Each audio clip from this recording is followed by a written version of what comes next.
Donald Trump America అధ్యక్షుడిగా ఉన్న సమయంలో డెమోక్రాట్ పార్టీకి వత్తాసు పలికే అక్కడి వామపక్ష భావజాలం ఉన్న మీడియా జర్నలిస్టులు, మీడియా సంస్థలు పనిగట్టుకుని ట్రంప్ ని నీచుడిగా, ప్రపంచాన్ని అంతం చేసే మూర్ఖుడిగా చిత్రీకరించాయి. అక్కడి సోకాల్డ్ లిబరల్ మీడియా చెప్పే వార్తల్లో నిజానిజాలు తెలుసుకోలేని వారు ట్రంప్ నిజంగా అలాంటి వాడేనేమో అనే ఆలోచనకు వచ్చేశారు. మన దేశంలో సైతం ట్రంప్ వ్యతిరేక ప్రచారం జరిగింది. నిజానికి ట్రంప్ మన దేశానికి అన్ని రకాలుగా సహకారం అందించినా కూడా ఈ దేశ ప్రజలు సైతం ట్రంప్ ని వ్యతిరేకించారు. అంతేకాకుండా కొన్ని సామాజిక మాధ్యమాలు సైతం తెలివిగా వారి ఆల్గోరిథం వాడుకొని ట్రంప్ కి వ్యతిరేకంగా ప్రాపగాండా చెలాయించాయి. ముఖ్యంగా డొనాల్డ్ ట్రంప్ ఒక వైట్ సుప్రమసిస్ట్ అంటూ, జాతీయహంకార భావాలు ఉన్నవాడు అంటూ ఇలా అన్ని రకాలుగా 4 ఏళ్ల పాటు నెగటివ్ క్యాంపెయిన్ ని విజయవంతంగా నడిపారు. ఈ ట్రంప్ వ్యతిరేక ప్రచారం ద్వారా అక్కడి మీడియా ఏకంగా నల్ల జాతీయులకు మరియు శ్వేత జాతీయులకు మధ్య అంతరాన్ని పెంచింది. బ్లాక్ లైవ్స్ మ్యాటర్ నినాదంతో 2020లో ట్రంప్ అడ్మినిస్ట్రేషన్ కి వ్యతిరేకంగా ప్రదర్శనలు జరుగుతున్న సమయంలో పలు నగరాల్లో అల్లర్లు జరిగాయి. వాణిజ్య వ్యాపార కేంద్రాల లూటీలు జరిగాయి. దేశంలో జరుగుతున్న దానికంతా అధ్యక్షుడు డొనాల్డ్ ట్రంపే కారణం అంటూ ట్రంప్ పై అన్ని వైపుల నుండి తమ కథనాల ద్వారా దాడి చేశారు. అంతేకాకుండా 2016 ఎన్నికల్లో ట్రంప్ గెలుపు వెనుకాల రష్యా అధ్యక్షుడు పుతిన్ జోక్యం ఉంది అంటూ 4 ఏళ్ల పాటు ఒక అసత్యాన్ని పదే పదే రిపీట్ చేసి ప్రజల మనసులను డెమోక్రాట్ పార్టీ వైపు తిప్పారు. నిజానికి ఒక దేశ పాలకుడి నిర్ణయాలు, పాలకుడు చేసినటువంటి అభివృద్ధి, పాలనలో జరిగినటువంటి లోపాల ఆధారంగా ప్రజలు ఎవరికి ఓటు వేసి గెలిపించాలనేది నిర్ణయించుకోవాలి. కానీ అమెరికాలో రిపబ్లికన్ పార్టీకి చెందినటువంటి అధ్యక్షుడు డొనాల్డ్ ట్రంప్ ని దించేసి డెమోక్రాట్ పార్టీకి చెందిన బైడెన్ ఎన్నిక కావడం వెనుక పూర్తిగా అక్కడి లెఫ్ట్ వింగ్ మీడియా సహకారం వల్ల జరిగిపోయింది. In an effort to advance their extreme left-wing agenda and influence the election. నిజానికి ఇలా పలు దేశాల్లో జరుగుతుంది.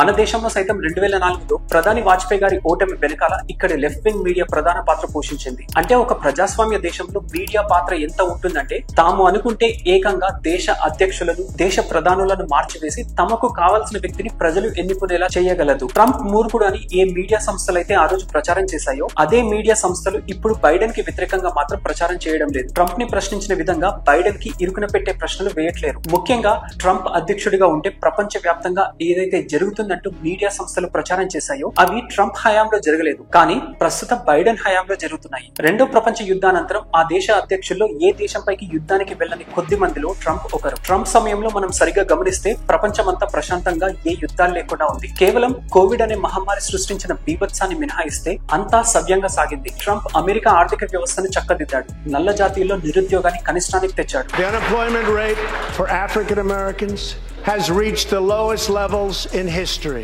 అమెరికా ఫస్ట్ నినాదంతో తమ దేశానికి అతి ముఖ్యమైనవి ఏవో వాటి పట్ల దృష్టి సారించాడు. అంతేకాకుండా ట్రంప్ ఉత్తర కొరియా నియంత అయినటువంటి కిమ్ జాంగ్ ఉన్ తో శాంతి చర్చలు జరిపాడు. ఇలా ఏ అధ్యక్షుడికి సాధ్యం కాని పనులు ట్రంప్ చేశాడు. కానీ మీడియా నెగటివ్ ప్రచారాల ముందు ట్రంప్ చేసినటువంటి మంచి పనులు ప్రజలకు కనిపించకుండా పోయాయి. అదే ఇప్పుడు చూస్తే ప్రపంచ వ్యాప్తంగా ఇంత అల్లకల్లోలంగా ఉన్న బైడెన్ నిర్ణయాల వల్ల ఇదంతా జరుగుతుందని అక్కడి కన్జర్వేటివ్ మీడియా తప్ప బలమైన నెట్వర్క్ ఉన్న వామపక్ష మీడియా సంస్థలు చెప్పట్లేవు. ప్రజలకు ప్రభుత్వాన్ని నిందించేలా వార్తా కథనాలు ప్రసారం చేయడం లేదు.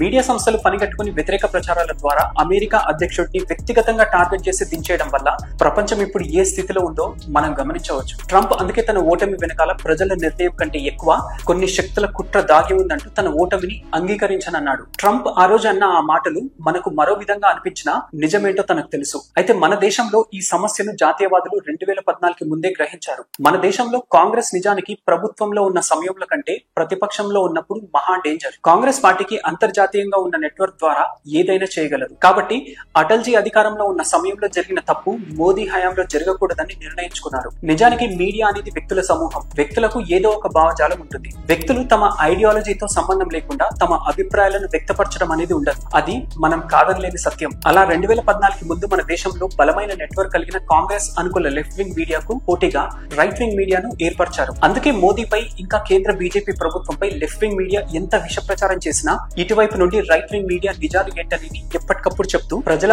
ఆలోచనలను బ్యాలెన్స్ చేస్తూ వస్తున్నాయి. కాబట్టి మీడియా అనేది చాలా ప్రభావవంతమైనటువంటి మాధ్యమం. అది ప్రజల ఆలోచనలను తీవ్రంగా ప్రభావితం చేస్తుంది. సామాజిక మాధ్యమాల్లో మనం పంచుకునే అభిప్రాయాలు సైతం సమాజంలో చాలా ప్రభావం చూపుతాయి. కానీ మీడియా సంస్థలకు ప్రత్యేక గుర్తింపు ఉంటుంది. వాళ్ళ మాట ఎక్కువగా చెల్లుబాటు అవుతుంది. అయితే మనం ఆ మీడియా సంస్థల ట్రాప్ లో పడకుండా నిజానిజాలు స్వయంగా గుర్తించే స్థితిలో ఉంటే ఆ సోకాల్ మీడియా సంస్థలు మన ప్రజాస్వామ్యాన్ని, మన ఆలోచనలను పక్కదోవ పట్టించే పని చేయలేవు. ఫ్రెండ్స్, ఈ కంటెంట్ పై మీ అభిప్రాయాలను కామెంట్స్ లో రాయండి. వీడియో నచ్చితే లైక్ చేసి షేర్ చేయండి. అలాగే ప్లీజ్ ఛానల్ ని తప్పనిసరిగా సబ్స్క్రైబ్ చేసుకుని నాకు మద్దతుగా నిలవండి. జై హింద్.